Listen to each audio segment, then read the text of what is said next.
Natatandaan niyo po ba yung ating exclusive interview kay alias Joyce noong pong Martes na nagbunyag tungkol sa mga naging galaw ni dating Congressman Zaldico sa Paris? Ngayon, nagsalita na po yung nabanggit niyang driver nitong Driver, yes. driver ni Ko na si Toto Sarabia tungkol po sa naging pagsaserbisyo niya sa dating kongresista. Yan ang ihahatid sa atin ng ating Europe correspondent na si Rose Eclarinal kasama ang The Filipino Correspondent Network o TFC. Miss Rose, magandang umaga. Magandang umaga sa inyo dyan sa Pilipinas.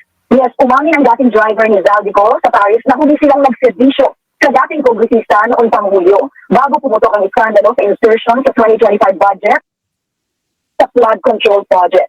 Sa exclusive interview ng The Filipino Correspondent Network TFCN, kay nga siya ni Ko sa France simula 2023.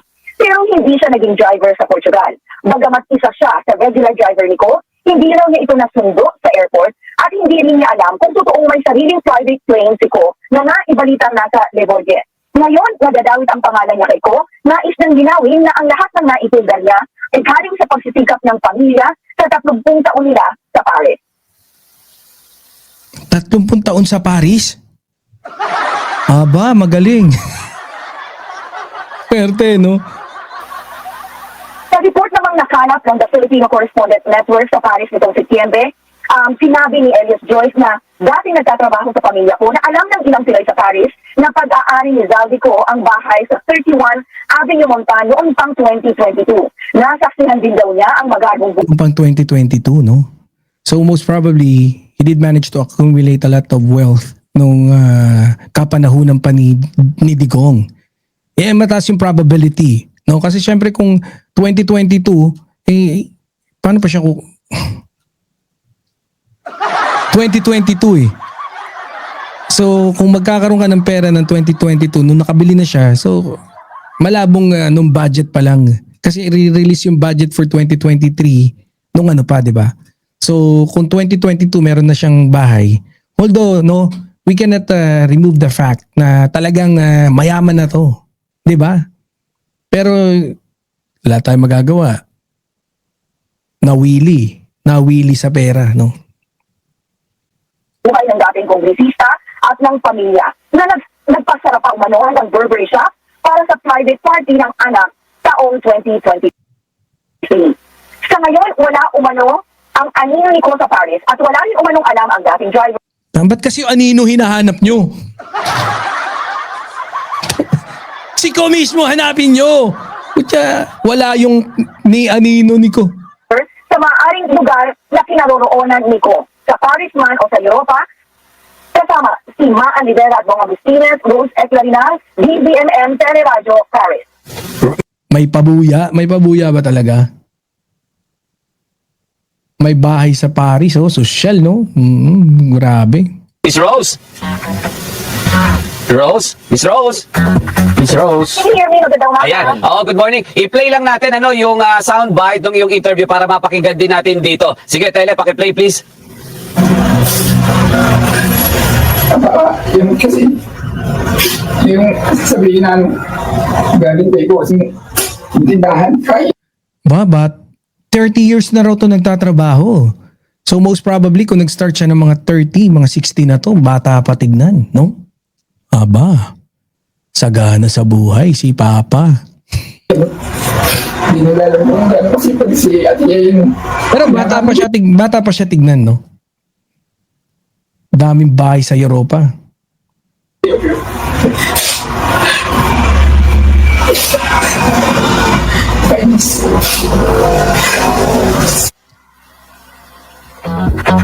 Yung po si Toto Sarabia, na-interview po ni Miss Rose. So Miss Rose, ang malinaw, itinatanggi niya lahat yung akusasyon na at itong recent na mga months and weeks, pinag-drive pa rin niya si Zaldico, hindi na daw. Tama yan. Ang sinasabi na huli silang nagsadisyo kay dating Congressman Ko noon pang July. At wala na rin daw siyang kinalaman kung nasa ang lugar ngayon si Zaldico kung siya man ay nasa Portugal. Robert and Steve, bibigyan din natin ng pagkakataon si Toto Sarabia na nakausap ninyo. Ibibigay natin ang pagkakataon sa kanya na maipaliwanag din yung kanyang panig, kasi nga masakit daw para sa kanya na binulgar ang kanyang pangalan at tinatanggi niya na walang katotohanan na nagsiservisyo pa rin siya kay dating Congressman Zaldico. Eh, ano naman, July pa eh. July. Wala na, July, wala na. Last na ako eh. Hindi na ako, anong...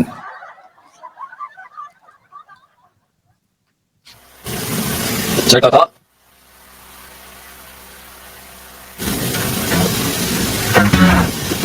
Nawala. Okay, Kasama mo siya ngayon, Miss Rose? hindi ko po siya kasama ngayon. Nag-try to catch up again. Oo. Pero may isa ka pa nakausap, si alias Joyce. Ipa-play lang natin ito, Miss Rose, ha? Sandali lang po. Naging sakit siya sa kaban ng bayan. Confirm na ba na may Portuguese passport na si Zaldico? I think it was just like being ipinagpapalagay lang nung iba na baka nakakuha na kasi parang madaling kumuha nga ng passport diyan sa pero pag kumuha kung nakakuha mabilis naman malalaman so maire-relay na sa government natin. Nandito silang buong pamilya at kinuha nila ang Bulgari Hotel dito malapit sa St. George. Ako ang nag-service sa kanila nung pumunta sila ng Switzerland. Nag-hire sila ng 3. Grabe, Bulgari Hotel mahal dyan. Yung Bulgari dito na club. Mercedes-Benz with driver. Kaya alam ko, it was the first time that Zaldico na nagpunta rito. Una ko siyang nakilala. Tapos nabigyan ko siya ng driver na mag-assist sa kanila. Yun. It was late 2022 nung bumili siya ng bahay dito sa Late 2022, so mga let's say November, December, no? November, December. Manang Purple. 31 Avenue Montan. Yes. And then after that, earlier part of 2023, doon siya bumili ng isang Mercedes-Benz. Ang namamahala ng Mercedes-Benz niya pag wala siya, isang Early 2023. doon siya bumili ng isang Mercedes-Benz. Ang namamahala nung bumili siya ng bahay dito sa 31 Avenue Montan. Yes. And then after that, earlier part of 2023, Earlier 2023, also mga January 1. Hindi, earlier, so mga January. Diba? Mga, let's say hanggang February. Kasi kung March, medyo hindi na earlier. Yan, papasok na yung second quarter. doon siya bumili ng isang Mercedes-Benz. Ang namamahala ng Mercedes-Benz niya pag wala siya, isang Filipino driver. It was 2023 na magkaroon sila ng second bow ni Mylene ko na ginanap sa Rome. Naka-private plane sila, buong pamilya, So nagpakasal ulit sa Rome, no? Ayos. from Paris to Rome. And then, may naghatid ng bagahe nila, ng mga gamit nila, from Rome to Paris. Doon nag-hire sila ng 20 Mercedes with driver. Wow! 2 palakpakan sa ang pera ng bayan yan bintang agad no? Wala no? Wala, pagbintangan na natin, wala naman siya rito hindi niya mapagtatanggol sa sarili niya. Pera ng bayan yan. Hindi, dapat tayo no? Hanggang bintang lang tayo. Ma'am Luisa Macmillan. So ito po yung tinig naman ni Miss Joyce na siya rin yung nakausap natin nung nakaraan na nagbulgar nga dito sa mga ilang individual at sinasabi nga niya na naging transaksyon ni Zaldico. Miss Rose, bukod dito, so kung itinanggi, meron pang ibang pangalan may dalawa pa siyang binanggit na pangalan si Miss Joyce. Sumagot na din ba yung dalawa na yun, Miss Rose? Hindi pa sila sumasagot. Ang lumapit sa atin ay para ang kanyang pangalan ay si Toto Sarabia. Yung anak kasi ni Toto ay nagdadrive din kay dating congressman po. So, sisikapin natin kunin pa yung binigit nila isang pangalan para mabigyan din linaw kung may idadagdag pa silang informasyon tungkol sa kinaroroonan ni dating congressman Zaldico. Pero I will try my best na matawagan ko ulit si Toto Sarabia para makausap niyo siya. Okay? Babalikan ka namin mamaya, Miss Rose, para makausap natin at kasama ka after ng ating newscast. Miss Rose, for the meantime, maraming salamat po ha. Balikan ka natin. Yan po si Miss Rose Eclarinal, ang ating Europe correspondent at ng The Filipino Correspondent Network o TFC. Ayun. Tinapos pa natin. Anyways, pero sana nga talaga ako talaga gusto ko sana mahuli na si Zaldico and I do believe na maraming pwedeng pangalanan si Zaldico, no? So para at least yung talagang may mga kasalanan dapat managot, no? Mapanagot sila ng ating pamahalaan, no? Hanggang dun sa kaduluduluhan kung talagang magkasabit-sabit, bahala kayo, bibirahin kayo dito sa birahan. Hindi, syempre, no? Wala tayong magagawa. Pagka talagang nadawit ka, hindi ka makakaligtas sa latigo niyang. May latigo ba tayo rito?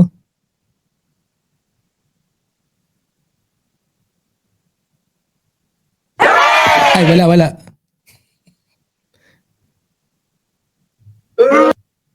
Mabuhay! Wala. So, yun nga, no? Ganun talaga pagka kayo sana mahuli na talaga si si Saldico.